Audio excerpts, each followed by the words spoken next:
Bonjour chers amis créatifs, bienvenue dans ce nouvel épisode de la série Journal créatif en voyage. Nous sommes à l'île Manitoulin avec Martine et actuellement je suis juste devant la maison où nous louons une chambre. C'est une chambre bed and breakfast, une chambre d'hôte. Un excellent endroit, je vais vous mettre les références. Si jamais vous venez sur l'île Manitoulin, vous allez avoir une excellente référence pour rester. Aujourd'hui, mon prompt pour le journal créatif, c'est de représenter sur une double page une sensation pendant votre voyage. Quelque chose que vous avez ressenti et qui vous a fait du bien, ou qui vous a vraiment marqué, qui a laissé un petit peu une trace de ce voyage. Alors moi j'ai choisi de représenter le vent et la sensation de légèreté. Vous entendez peut-être le vent, c'est un petit peu venteux, mais c'est aussi le charme. Et voilà, je vais vous partager ma double page du vent. Donc j'ai représenté à la fois les tourbillons de vent et le soleil, parce que là, on fait cette vidéo, on la tourne à la fin de la journée, mais pendant la journée, c'était très ensoleillé. Et puis, pour compléter votre page, je vous invite à créer un petit poème. Ça peut être dans le style du haïku, un poème tout court. Si vous ne savez pas ce que c'est le haïku, ce sont des poèmes japonais très courts avec 3 strophes. La première avec 5 syllabes, la deuxième avec 7 syllabes et la troisième de nouveau avec 5 syllabes.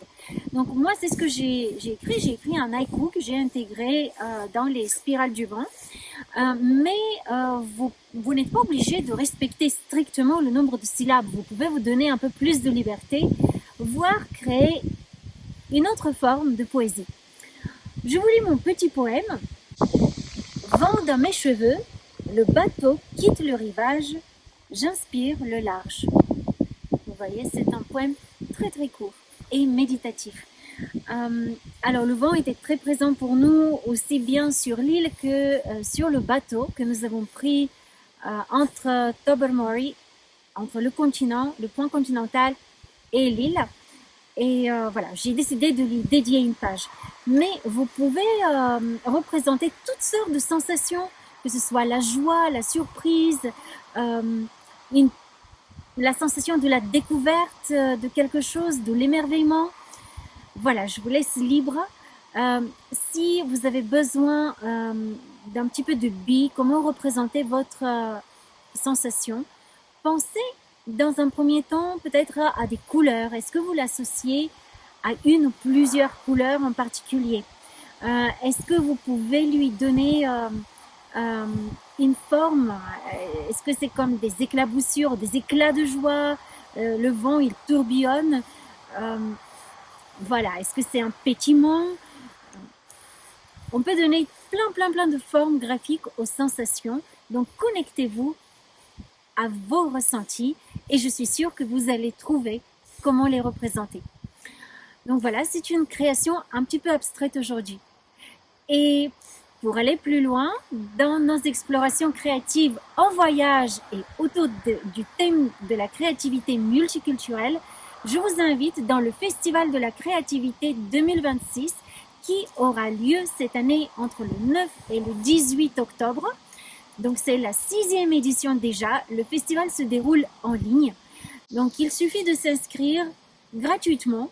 Et il y a plein d'ateliers inspirants, des conférences créatives qui vous attendent et une communauté bienveillante, enthousiaste, créative. Donc plein de belles surprises aussi dans cette aventure du festival. Le lien d'inscription et le lien pour découvrir le programme est en dessous de la vidéo en descriptif. Je vous dis à très bientôt pour la suite de notre voyage sur l'île Manitoulin.